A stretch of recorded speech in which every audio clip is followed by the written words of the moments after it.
K-pop or Korean pop is growing in popularity, and the success of BTS was monumental because their album Love Yourself Tears was the very first non-English album that ever topped the Billboard 200 chart in 16 years. And of course, behind these K-pop star success, there's always a fandom. So today we have Miss Liliana Tinoco and also Miss EXO, who founded K-pop Dallas Facebook page, and they are helping out 8,000 fans to share their love of K-pop. Hi Liliana, hi EXO. Hello. So could you guys say hello to our viewers in perhaps Korean? 안녕하세요.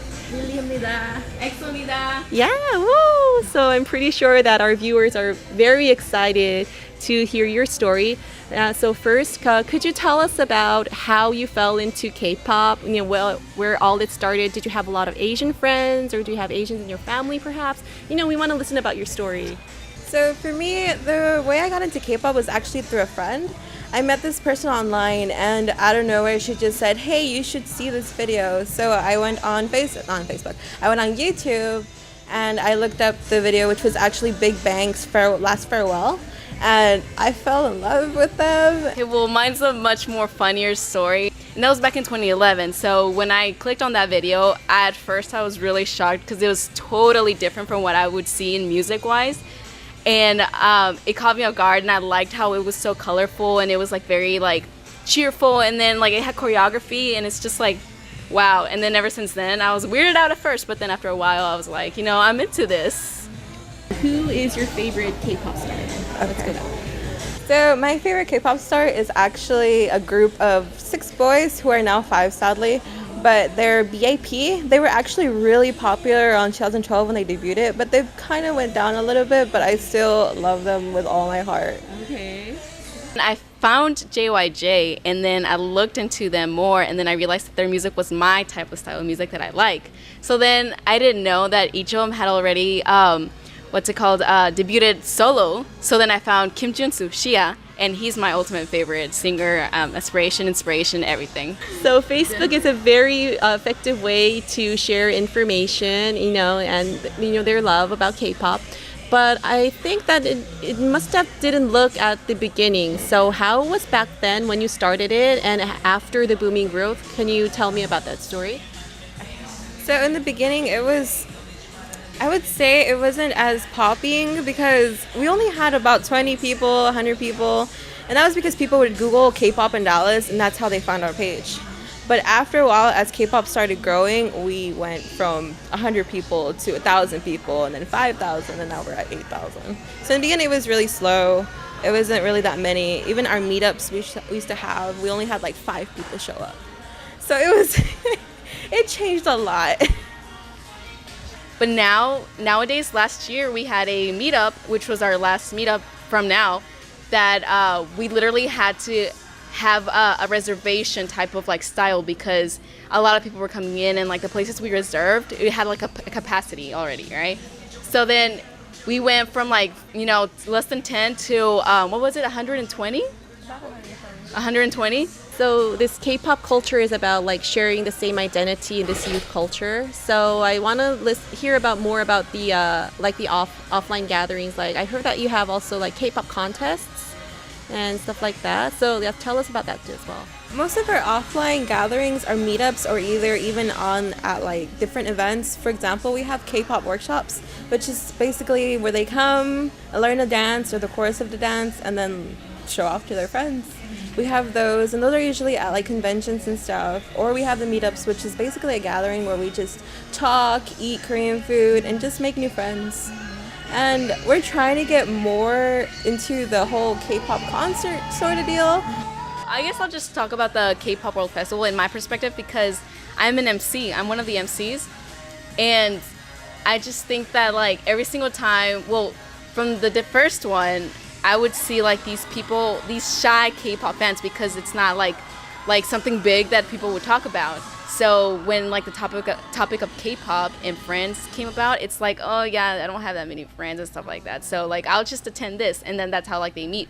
But now like the recent K-pop World Festivals, it's like it's much more like, I don't know, heartwarming to me, and like it makes me happy and makes me want to work more for them because I see a lot of people that don't know each other that become friends during our events.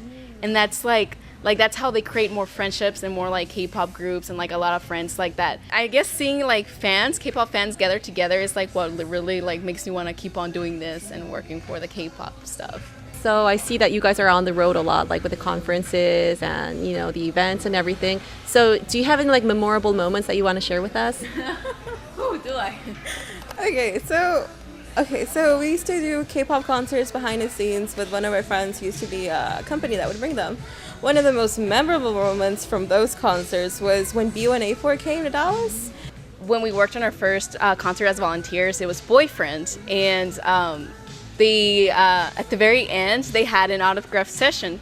So like they were signing the albums and stuff, right? So I'm here like holding my album, and it was already the end of the day, like or the end of like the whole line, and they start signing my book, and I'm all like, oh, you guys did well and whatever, right? So then there's this member. And like I slide my album towards him, and he was signing and looking at me, and I was talking to him, and then he raises his hand up for a high five. And at that time, I was like, "What?" Like I didn't know he wanted a high five from me. So I was like, "Okay." And then I get my album, and I walk to the next person, and then he literally went. So what would be your goal through your Facebook page? And tell us our viewers about your Facebook page. And of course, I think that you're having like this. The address is going under right now on a bar right now. So tell us about your Facebook page and your goal that you want to do with your Facebook page. So our Facebook page is mostly to spread Korean culture, as in like we used to do a lot of like words for like learn this word in Korean or learn that word in Korean, but now nowadays we're more into like the food. So we share a lot of like how do-it-yourself Korean foods, and also like K-pop stars in terms of like what concerts are coming up or what events are happening in Dallas. Our main goal was actually to get to a certain point where people would know Dallas as a hotspot for K-pop, and well, that goal's pretty much now been achieved, because a lot of people, when they come for Dallas, it's always K-pop concert Dallas, K-pop concert Dallas. It's like no longer just Los Angeles or New York. So I feel like our new goal would actually just be for us, like as people who've worked behind stage, like for like concerts and stuff, to actually put on a small, I don't know, fan meet for like fans, so that they would have more interactive with their favorite group or something. Yeah, like my goal is to like, I don't know, have like a fan cafe and like have everyone gather together and just have fun and like kind of have one of those moments, because I know for sure there's a lot of people out here where like they turn to K-pop as their comfort zone whenever something goes wrong or something's like making them feel down.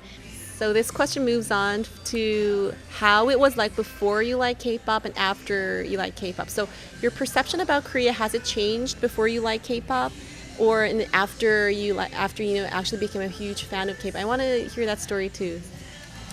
So before I actually got into K-pop, I knew nothing about Korea. I just knew it was a country, and that's it, and that there was two of them. After getting into K-pop, I actually started looking into more about the language, the culture, everything that happened before, and more of basically just what Korea was about. And I actually took a Korean class, and because we worked with the consulate, I learned a lot about their history, especially like the old games that they used to play, like Yutnori and all that stuff. And I don't know, it's just, I like the culture. It's the way it's like so traditional, and how the old style is, and how there's still a lot of buildings that are very from like back in the day. It's a bit different from here in the US, because here it's not really, we have much history in terms of like buildings or like temples or anything, but it's just, I don't know, it's new to me. It's all nice. So I feel like I've learned a lot more about K-pop and like Korea and the culture. So then I was like, really like the late one in the group, and I remember how I only did it for the music, how I was only interested in the music. And then as time progressed, I realized, oh, their style of variety and like funny shows, and like I like their entertainment. It's so different from what we see here in the US. And then from that, it went to like shows that like talk about history, their history, and like a lot of sightseeing and like certain like places where like Nansam Tower, where like they have the locks and like stuff like that. Like I like, that's a lot of like things that I never knew existed out there. So you guys haven't been to Korea yet, right? But if you had a chance to visit Korea, what do you have like particular city that you would like to visit? Well, now thinking about it, I have two cities I want to visit. For sure, I mean, the obvious one would be Seoul, but the two cities that I really do want to go visit would be Busan and then also Jeju. Because I hear that Jeju is kind of like the Hawaii of Korea, and it just looks like it'd be so pretty and so relaxing. And then Busan because it's close to the ocean. And also, I love seafood, so I would want to go visit all the seafood places. The city that I haven't been to Korea yet, right? It will happen one day, but it hasn't happened yet. So my favorite, or the city that I really want to travel and visit to and kind of like get to know more of like the roots and stuff is Gwangju or Gyeongju, but I really can't decide on one. So, and behind the glory of K-pop, you know, I don't know if you heard about the trainee system, the dating bans and stuff like that. So if you could change one thing in K-pop, what would it be? For me, I feel like one thing that I would change for K-pop would definitely be how the artists are paid. My favorite group actually went through a lawsuit because of how the company has treated them. I feel like that's one of the biggest things I would actually change from K-pop. Give more to the artists because they work so hard. I feel like I want like these trainees to kind of like get intimate more with like the fans, like kind of get to know them, like, hey, we're gonna be out there soon, so you might want to like, you know, support us and we'll be there and stuff like that. I really wish they were like more given more options to do what they wish to do. Guess that's about it. I really thank you for coming up here, and I can see that you guys have like this huge heart about K-pop. It's so good to hear. And yeah, we were here at Carrollton Tom and Tom's today, so come by here. They have, you know, awesome drinks here. And last but not least, this is for 달사람. So could you say 달사람 사랑해요? 달사람 사랑해요.